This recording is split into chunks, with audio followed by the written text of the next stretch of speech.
अस्सलाम वालेकुम, welcome back to my channel. आज की वीडियो में आपके साथ शेयर करूंगी ऑरेंज जूस की रेसिपी। आज की रेसिपी की वीडियो देखने के बाद आपकी जान छूट जाएगी पाउडर और लिक्विड वाले केमिकल्स के जूसेस से। का नाम लेके हम रेसिपी स्टार्ट करते हैं। बिस्मिल्लाहिर्रहमानिर्रहीम। सबसे पहले हम लेंगे ऑरेंज और इसको हम मिड में से कुछ इस तरह से कट कर देंगे। इस रेसिपी को बनाने के लिए मैंने लिए हैं आधा दर्जन माल्टे, यानी कि 6 अदद। सब माल्टों को मैंने कट कर लिया है इस तरह मिड में से। तमाम माल्टों को कट करने के बाद मैं यूज़ करूँगी इनका जूस निकालने के लिए हैंड जूसर। आपके पास अगर इलेक्ट्रिक जूसर है आप वो भी यूज़ कर सकते हैं। इस मशीन में मैं हाफ कट किए हुए माल्टे को रख के इस तरह प्रेस करूँगी तो इसका सारा जूस इसके निचले वाले हिस्से में चला जाएगा और तमाम सीड्स इसके ऊपर स्टेनर वाले हिस्से में रह जाएंगे। इसी प्रोसेस से मैं तमाम माल्टों का ये जूस निकाल लूँगी।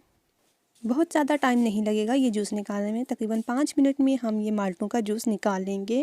माल्टों का जूस निकालने के बाद इसको मैंने ट्रांसफ़र कर लिया है एक बाउल में। अब इस जूस को कुक करने की बारी आती है। तकरीबन आधा लीटर मैंने पानी लिया है और इसमें 1 कप भर के हम शुगर ऐड कर देंगे। शुगर को मेल्ट होने तक हम इसको कुक करेंगे मीडियम फ्लेम पे और साथ साथ चम्मच हिलाते रहेंगे। 4 से 5 मिनट में शुगर अच्छे से मेल्ट हो जाएगी। ये कुछ इस तरह का सिरप बन जाएगा। शुगर का सिरप हमारे पास तैयार हो चुका है। इसमें शामिल करेंगे ऑरेंज का जूस जो हमने निकाला था। आधा दर्जन ऑरेंज का हमने जूस निकाला था वो इसमें शामिल करेंगे। यहाँ पे मीडियम फ्लेम पे मैं कुक कर रही हूँ। एक बॉईल आ चुका है, हम इसकी फ्लेम को लो कर देंगे। अगर आप मेरे चैनल पर नए हैं, फर्स्ट टाइम वीडियो देख रहे हैं तो मेरे चैनल को सब्सक्राइब करें और बेल के बटन को क्लिक करें ताकि हर आने वाली वीडियो का नोटिफिकेशन आपको मिलता रहे। यहाँ पे मैंने शामिल किया है लेमन जूस। 3 से 4 लेमन का हमने जूस निकाल के शामिल करना है। लेमन जूस यहाँ पे शामिल करने से हमारे इस ऑरेंज जूस की शेल्फ लाइफ बढ़ जाएगी। इसको हम 1 मंथ तक प्रिजर्व करके रख सकते हैं।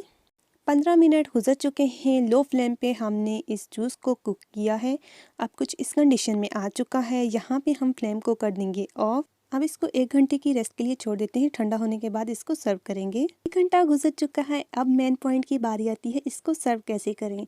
इस ग्लास को मैंने भर लिया है आधा पानी से और इसमें बाकी हम शामिल कर देंगे ये जूस। अच्छे से हिला लेंगे और एक ऑरेंज का स्लाइस हम इसको अच्छे से डिकोर करने के लिए यूज़ करेंगे। अगर आप इसको लॉन्ग टाइम के लिए सेव करना चाहते हैं, यानी कि 1 मंथ या 2 मंथ के लिए, इस तरह की एयर टाइट बॉटल्स में डाल के आप इसको सेव करके फ्रिज में रख सकते हैं। आप आराम से 1 से 2 महीने के लिए इसको यूज़ कर सकते हैं। आज के हमारे जूस की फाइनल लुक तैयार है।